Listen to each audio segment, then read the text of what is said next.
الحمدللہ رب العالمین والعاقبۃ للمتقین والصلاة والسلام علی سید الانبیاء والمرسلین وعن معقل بن یسار رضی اللہ تعالی عنہ ان النبی صلی اللہ علیہ وسلم قال اقرؤوا علی موتاکم یاسین رواہ ابو داود والنسائی وصححہ ابن حبان۔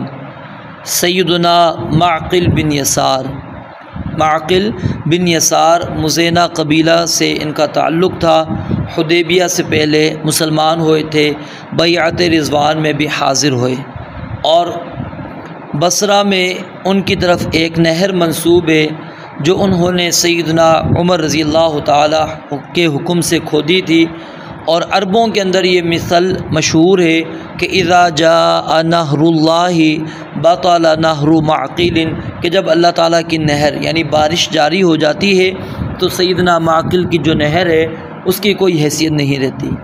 سیدنا معاویہ رضی اللہ تعالیٰ عنہ کی خلافت کے آخر دور میں 60 ہجری میں یہ فوت ہوئے، اور بعض کے نزدیک یزید جو ہے اس کے دور کے اندر ان کی وفات ہوئی ہے۔ تو سیدنا معقل بن یسار رضی اللہ تعالیٰ عنہ بیان کرتے ہیں ان النبی صلی اللہ علیہ وسلم قال، بے شک نبی علیہ السلام نے فرمایا اقرؤوا، پڑھا کرو علی موتاکم، اپنے مردوں پر۔ مردوں سے مراد مرنے کے قریب جو شخص ہے، یہاں پر بھی وہی معنی ہے، اپنے مرنے کے قریب والے لوگوں پر پڑھا کرو کیا؟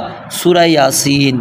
سورہ یاسین، اس حدیث کو امام ابو داود اور امام نسائی نے روایت کیا، اور امام ابن حبان نے صحیح قرار دیا ہے، لیکن یہ روایت کیا ہے؟ ضعیف ہے۔ اس کے اندر ابو عثمان راوی ہے، وہ مجہول ہے، اور ان کے والد جو ہیں وہ بھی مجہول ہیں، تو یہ روایت ضعیف ہے۔